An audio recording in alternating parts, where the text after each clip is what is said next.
Good morning. কেমন আছো তোমরা? আশা করি ভালোই আছো, আমিও ভালো আছি। আজকে হচ্ছে শনিবার বন্ধুরা। এখন বাজে হচ্ছে, দাঁড়াও কটা বাজে আমি বলছি। ও বাবা, এখন 11:15 বাজে বন্ধুরা। তা আবার একটা নতুন ব্লগ নিয়ে এলাম তোমাদের কাছে। আশা করি আজকের ব্লগটাও তোমাদের ভালো লাগবে। আর মনাদির চ্যানেলের থেকে তো অসংখ্য ধন্যবাদ আমার পাশে থাকার জন্যে। আর বন্ধুরা, সকাল সকাল উঠে পড়েছি আজকে। সকাল সকাল বলতে কি, এই 6:45-র সময় উঠেছি, তারপরে সমস্ত কাজটা সেরেছি। তোমাদের দাদাভাইও বেরিয়ে গেল খেয়ে দে।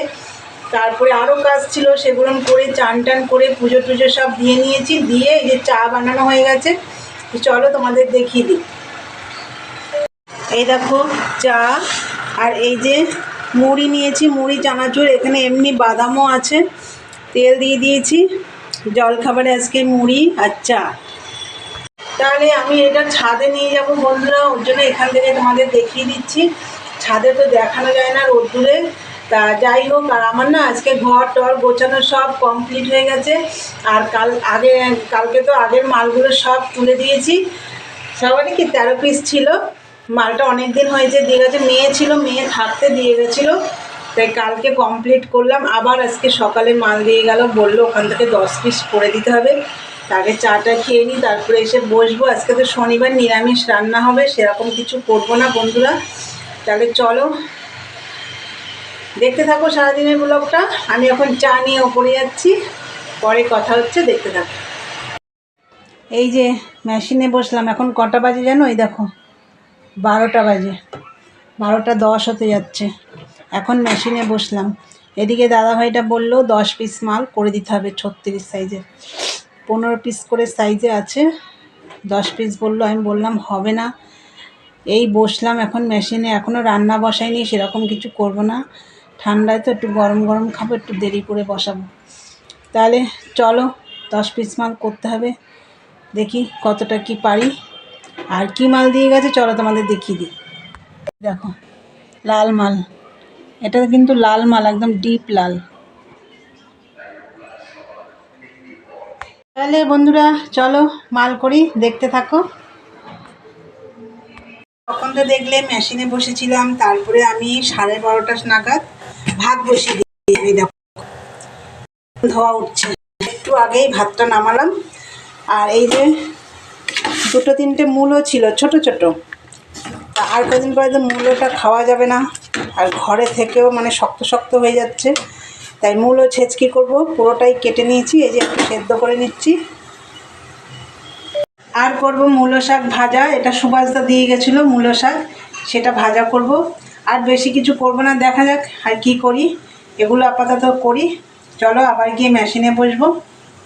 এই দেখো বন্ধুরা, মূলো ছেঁচকি হয়ে গেছে। আমি এর মধ্যে একটু ফুলকপিও দিয়ে দিয়েছি।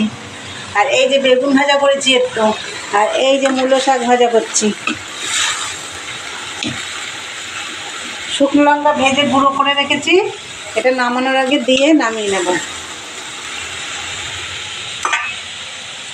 এই দেখো বন্ধুরা, মূলো শাক হয়ে গেছে, সব রান্না রেডি। আজকে অল্প অল্প সব রান্না করলাম, এই যে দেখো। আর ভাত তো আগেই দেখিয়ে দিলাম। এবার এই যে বাসন কোসন বেশি কিছু নেই, বাসন নেই, অল্প আছে। এবং খাওয়া দাওয়া করবো, তারপর বাসনগুলো মাজবো। চলো পরে আসছি। গরম গরম দারুণ খাওয়া হবে আজকে, নিরামিষ কিন্তু তাও ভালোই খেলাম এগুলো। চলো পরে আসছি, দেখতে থাকো। গুড ইভিনিং বন্ধুরা, চলে এলাম আবার তোমাদের সামনে। দুপুরে তো দেখলে রান্নাবান্না করে খেয়ে দিয়ে তারপরে বাসন টাসন আজকে মেজেছি, দেরি হয়ে গেছে রান্না করতে করতে। তা যাই হোক, খেয়ে দিয়ে গরম গরম খেয়েছি, খেয়ে দিয়ে বাসন মেজে রান্নাঘরটার পরিষ্কার করে, তারপরে তোমাদের দাদাভাই আজকে এসছে প্রায় 4:45 বাজে। ও এসে আবার খাওয়া দাওয়া করলো, সেগুলো পরিষ্কার করে ঘরটার সব ঝাড়টার দিলাম, দিয়ে টিয়ে সব কাজ সব সেরে বিকেলে যা কাজ থাকে, তারপরে সন্ধেবাতি ধরিয়ে নিচে নেমে এসে চা বানালাম। চলো চাটা দেখাই তোমাদের। চা বিস্কুট, এইটা আমার বিস্কুট, এটা আমি খাবো। আর আজকে তো নিরামিষ, সেরকম কিছু করিনি, কিন্তু তাও ভালো খেয়েছি। ভালো লেগেছে খেতে। তা চলো বন্ধুরা, ভিডিওটা তাহলে আজকে এখানেই শেষ করলাম। ভালো লাগলে লাইক কমেন্ট শেয়ার করে চ্যানেলটি সাবস্ক্রাইব করে দিও। আবার একটা নতুন ভিডিও নিয়ে তোমাদের সামনে আসবো। টাটা, গুড নাইট, সবাই ভালো থেকো, সুস্থ থেকো।